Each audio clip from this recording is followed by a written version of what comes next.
Good morning, everyone. Happy Sunday. Day of rest. No chores today, guys, okay? Sunday, self-care day. And because I didn't do it yesterday, like I promised, it is shadow work day. So we are using Disney villains for our shadow work.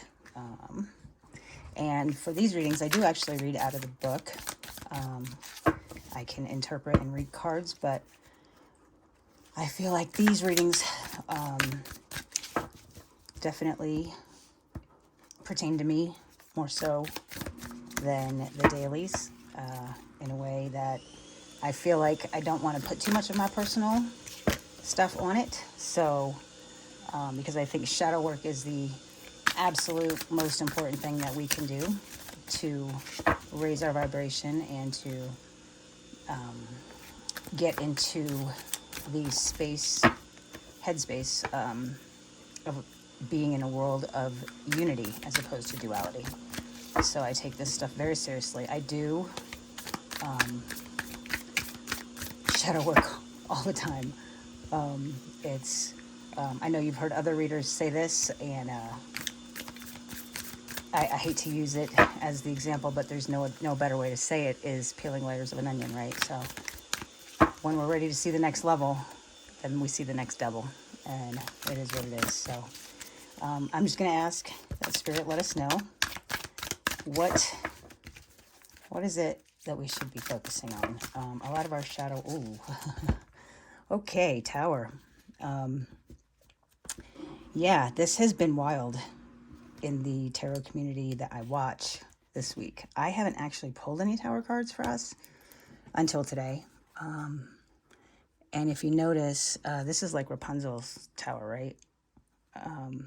In a traditional Rider-Waite deck, the tower would be burning. There'd be flames and people would be jumping out the windows, right? And we don't really see, I mean, you can see that there's a person jumping out there, but, or is it even? Might be leaves. I don't know, I'm old and I can't really see. At any rate, it's not depicted the way that the traditional Rider-Waite deck depicts it. So the tower is, I would say, what most people see as really scary, right? They see it as something that they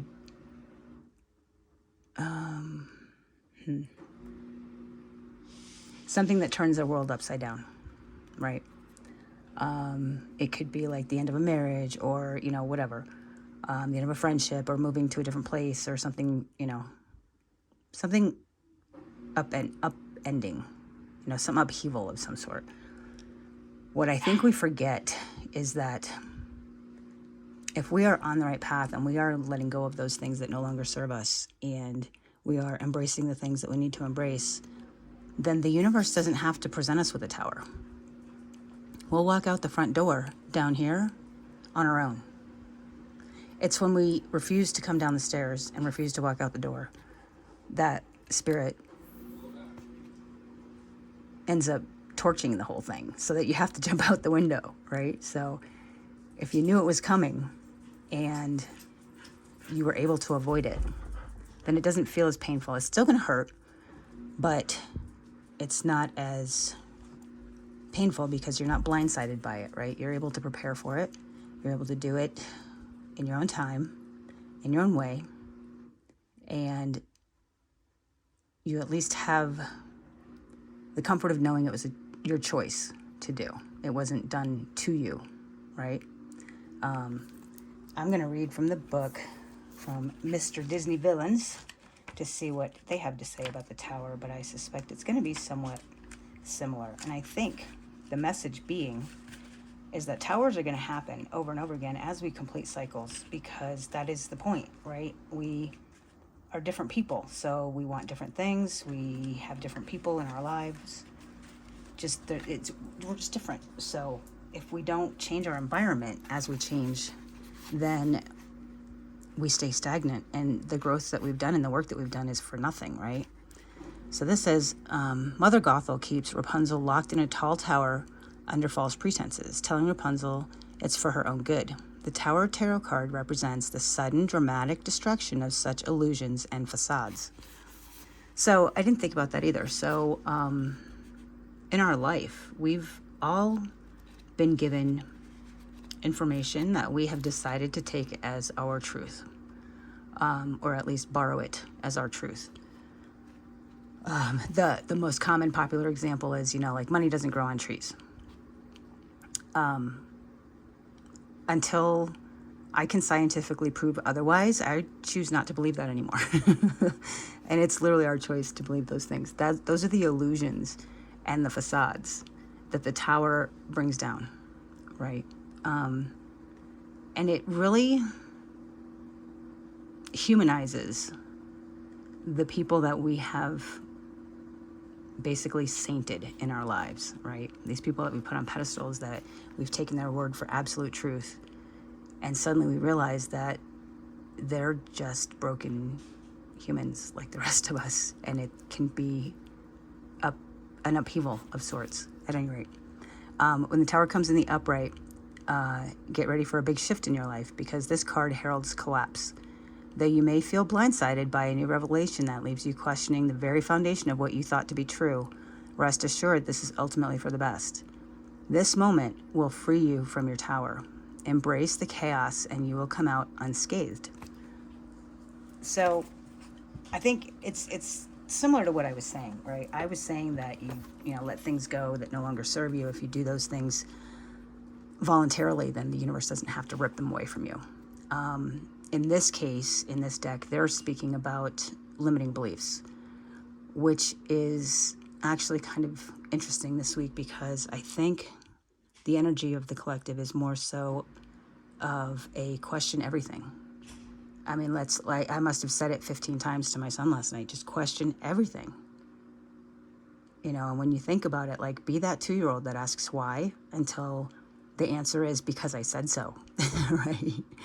And literally, if you think about it, if you've said that to your 2-year-old and they've taken that as truth, then you literally just told them that whatever you tell them is absolute truth no matter what, because I said so. That in and of itself is a limiting belief, is a way that we create these limiting beliefs in our children without even realizing it. And we don't mean that, right? We don't mean to say that, well, we're always right, we're never wrong, and whatever we say is the end all be all. We don't mean that. But, at the end of 15 whys, you're frustrated and you're tired and you're triggered and you're in your root chakra and you just say what you have to say to shut them up. And you don't realize the aftermath of that, right? What the tower does is it removes all that. From there, we have the devil in reverse. So when we do embrace this tower voluntarily and let these things go, we have set down our limiting beliefs. We have freed ourselves from the bondage that was limiting beliefs. We can turn into embracing our power and feeling empowered and not feeling stuck and caged and boxed in and suppressed, for lack of a better word. I do want to read from the book again.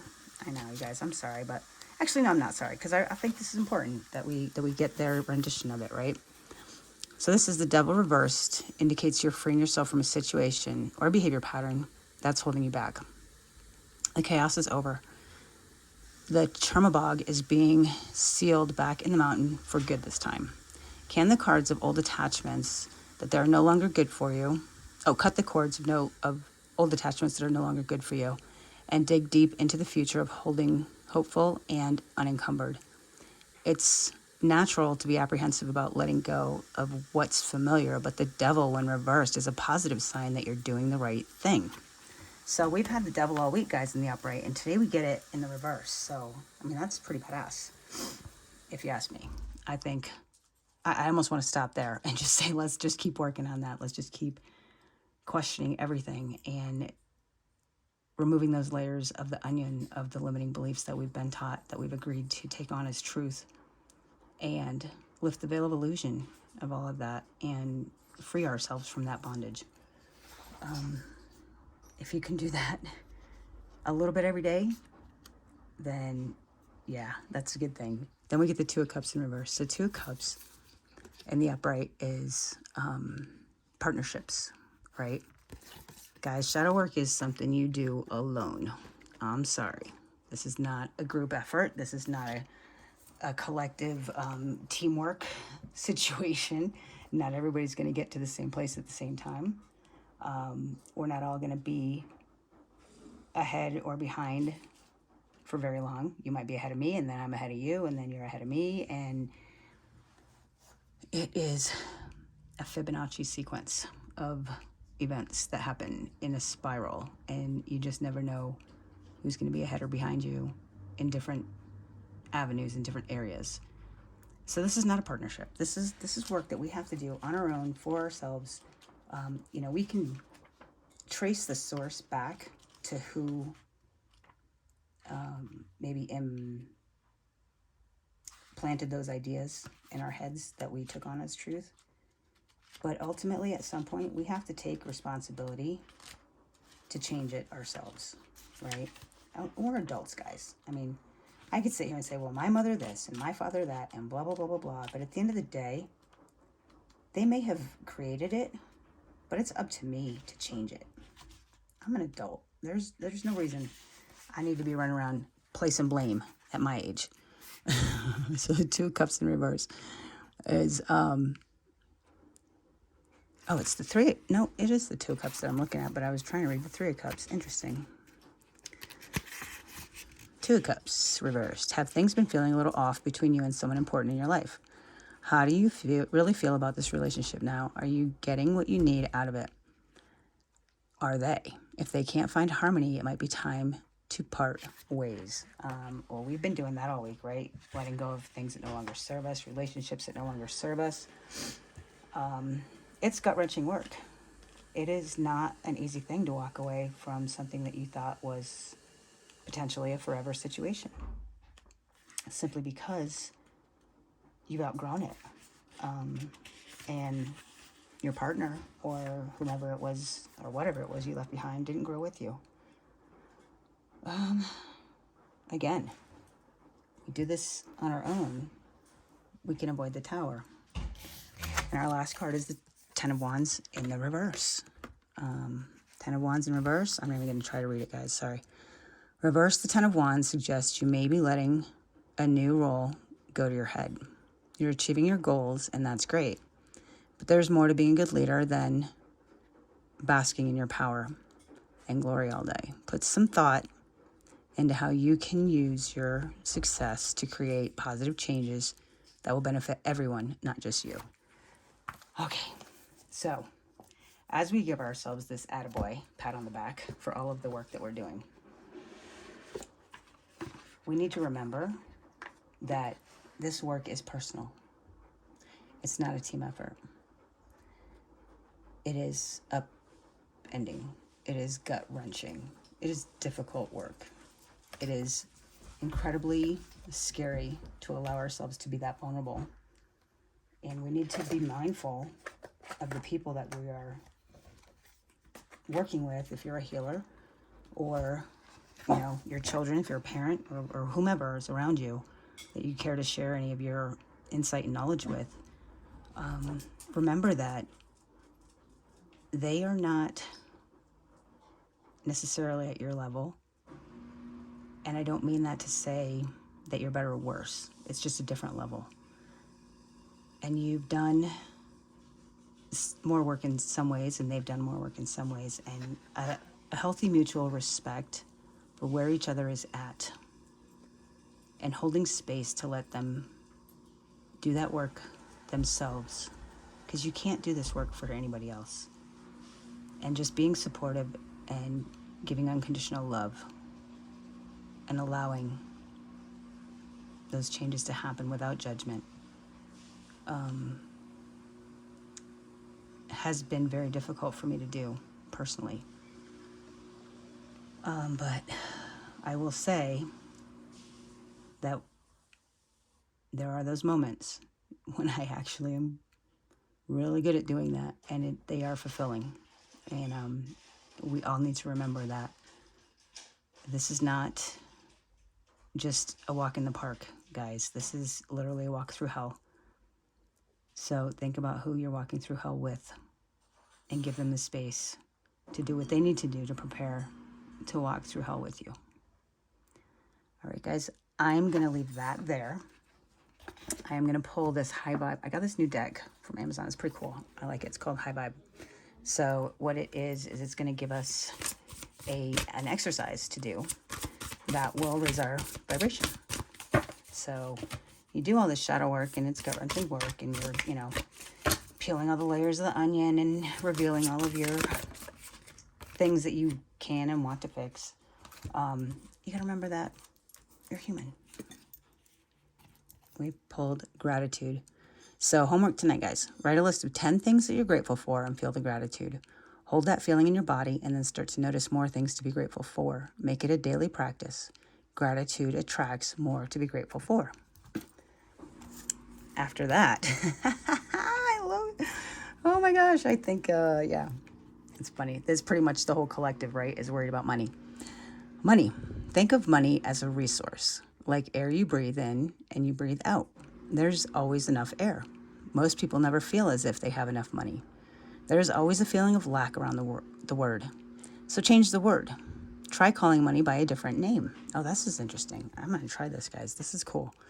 I pay my bills with green energy. I have enough resources to pay my bills. I am so happy I have enough pink bananas. Notice that when you change the word, you change your energetic connection to money. That's brilliant. I think that's amazing. I tell people all the time, you know, money is just an energy. It's just a resource. Just like you have energy, like you give attention to something. When you pay attention to something, you are literally using an exchange of energy. And if you can put money in that perspective, you can create a whole new relationship with money. I'm actually, I believe, healing my relationship with money, as that's something I've been working on. I used to think that I had to choose happiness or money. And I was very proud of the fact that I never, ever put money above my happiness, right? I always chose happiness over money. What I didn't realize, guys, was I was limiting myself to one or the other. I was using the word or. I've started using the word and, because I don't see any reason why I can't have happiness and money, or why I can't be a good coach and a good player.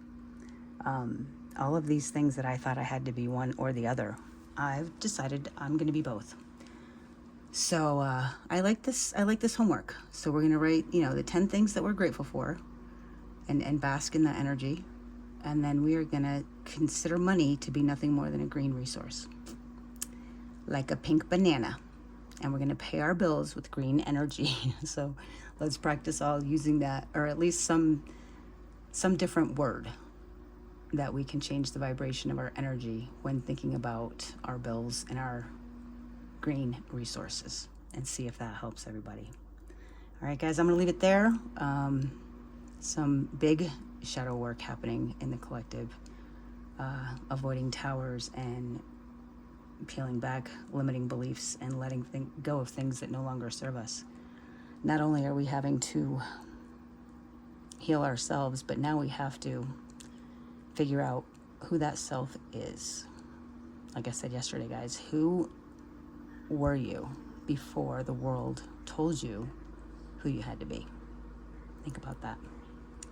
All right, guys, happy Sunday. I love you. I'm off to a psychic fair, so I'm looking forward to that. I'm looking forward to my session with Donna, who I hadn't seen in a couple of months and probably didn't even remember me. But anyway, shout out to her in Albuquerque at Resonant Essentials. And yeah, so we'll chat tomorrow, guys. I love you.